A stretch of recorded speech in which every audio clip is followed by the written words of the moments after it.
Israeli forces stormed a Nasser hospital in Khan Yunis seeking for hostages taken by Hamas. Dozens killed and injured in Russia and Ukraine after both countries trade deadly missile fire. Russia's continued war in Ukraine, conflict in the Middle East and climate threats are all hampering the EU's economic growth predictions for 2024. Farmers continue to protest in Poland, Spain and France as discontent with EU policies persists. Israeli forces stormed a Nasser hospital in Khan Yunis seeking for hostages taken by Hamas. Hours before, Israeli fire killed a patient and wounded 6, only a day after the army sought to evacuate thousands of displaced who had taken shelter at Nasser hospital. Israeli military spokesman said that forces were conducting a precise and limited operation. We have credible intelligence from a number of sources, including from released hostages, indicating that Hamas held hostages at the Nasser hospital in Khan Yunis. We emphasized that there is no obligation for patients or staff to evacuate the hospital. However, we have been urging other Gazans in Arabic, on the phone, and via loudspeakers to move away from the danger that Hamas puts them in. Via a humanitarian corridor we opened for this purpose. Nasser, which is the main hospital in southern Gaza, has reportedly been besieged since February 6, according to the World Health Organization. The organization is also denouncing that the last time they were able to access the hospital was on January 29. A recent UN report said Israel has carried out more than 350 attacks on healthcare facilities in Gaza since October 7. Several people are reported to have been killed in airstrikes in both Ukraine and Russia. On Thursday, missiles hit targets in multiple regions across Ukraine, damaging homes and infrastructure facilities. Cruise and ballistic missiles were fired at locations as far west as Lviv, close to the border with Poland. A number of people were injured in the strikes. Ukrainian officials say some of at least 10 projectiles were intercepted. Kupiansk in the east was also hit, and at least 2 people were said to have died in the overnight assault. Russia has, in recent weeks, intensified air attacks, while Ukraine has also stepped up cross-border strikes into Russia. The governor of Belgorod region says 6 people were killed and 18 injured in the border city in Russia when a barrage of Ukrainian missiles struck a shopping mall.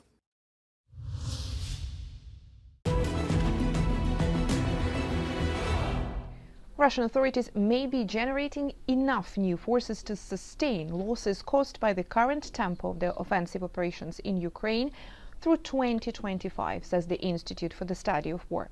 The UK Defence Ministry recently said that the average daily number of Russian casualties in Ukraine has risen by almost 300 during the course of 2023. If the numbers continue at the current rate over the next year, Russia will have lost over 500,000 personnel in Ukraine.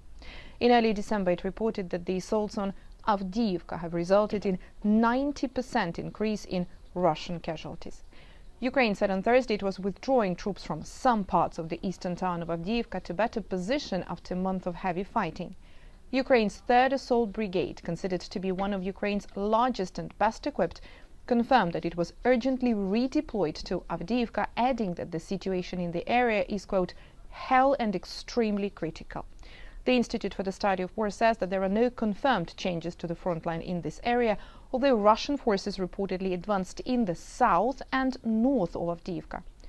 Russian sources claim that Russian forces advanced to or even beyond the main Ukrainian ground line of communication in Avdiivka along Industrial Avenue, which then becomes Grushevskoho Street.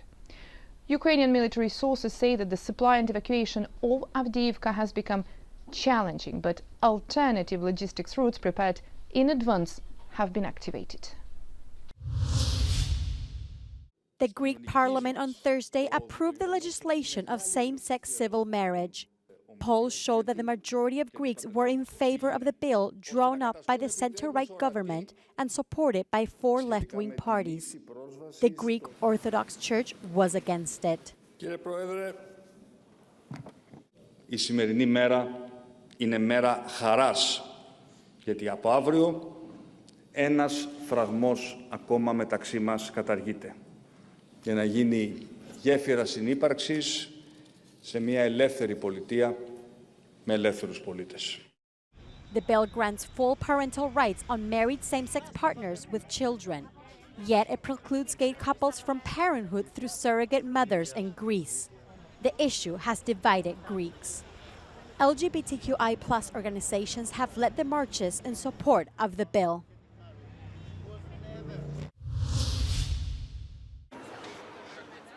Russia's continued war in Ukraine is still affecting the EU's economic growth, as is the conflict in the Middle East. Disruptions in trade are also being felt due to the attacks by Houthis on Western ships in the Red Sea. Climate risks and frequent extreme weather also remains a threat. Taking all factors into account, the European Commission has downgraded its winter economic forecast published on Thursday. Growth in the EU and the euro area is now estimated at 0.5% in 23, marginally below our autumn projections. For 24, GDP growth is estimated at 0.9, which is 0.4 lower than projected in autumn. In 25, the EU economy is forecast to expand by 1.7, unchanged from the previous forecast. For the euro area, we project growth at 0.8 this year and 1.5 in 25. A leading Bruegel Institute analyst in Brussels said the good news is that energy prices are abating. Since the European economy is a net importer of energy, it implies that it's very sensitive and vulnerable also to possible energy price changes. But the good news is that all three main types of energy, petroleum, gas and electricity, the prices went back to values were before the start of the war, and also forecast and market expectations suggest that these energy prices will remain low. The European Commission has also said that as inflation continues falling, real wages will rise, and with that, consumption will also increase. The forecast expects trade with foreign partners to even out after last year's poor performance. Unrest on Europe's streets as farmers continue to protest. In Poland, demonstrations and roadblocks continue. Farmers there blocked the roads leading up to the border crossing with Ukraine as they denounced unfair competition from their neighbouring war-torn country. They oppose measures introduced by the EU to lift tariffs on agricultural imports from Ukraine, which they say depress their prices. In Spain, protests entered their 10th consecutive day in several regions. Quedan muchas más ganas y si no se oye, vamos a seguir todavía más. Dozens of tractors also reached the Ministry of Agriculture in Madrid. Spanish farmers say rural Spain is facing a crisis and ask for a crackdown on food imports from non-EU countries. Protests continue in France, where they first erupted, and where farmers say the government's concessions are not having an impact. They block the access to the famous Château de Chambord in the Loire Valley.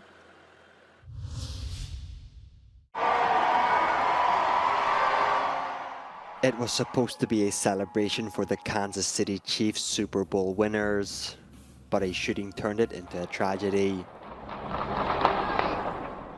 One person died and more than 22 people were shot at the end of the parade. 8 children were among the wounded. The gunfire caused the watching crowd, including the city's mayor and his family members, to run for cover. We became part of a statistic of too many Americans, those who have experienced or been part of or connected to a mass shooting. That is something that I hope we all recognize is highly problematic for all of us. Police have detained 3 suspects in connection to the shooting. Investigations are still underway to discover a motive. Hospitals say they are treating not only gunshot wounds, but also people who had suffered other injuries in the sudden stampede that the shooting caused. In a statement, the Kansas City Chiefs said all of its players, coaches and staff, as well as their family members, are safe and accounted for. The shooting was at least the 48th mass shooting in the United States so far this year, according to the Gun Violence Archive.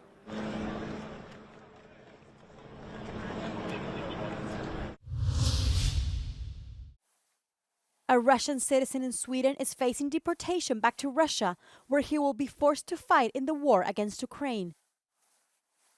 Sergei Podobny lives in the coastal northern city of Lulia with his wife Irina and his 14-year-old son Ivan. Sergei says his relatives in Russia have received his military conscription order. Yet, the Swedish government is determining whether it is legitimate or not.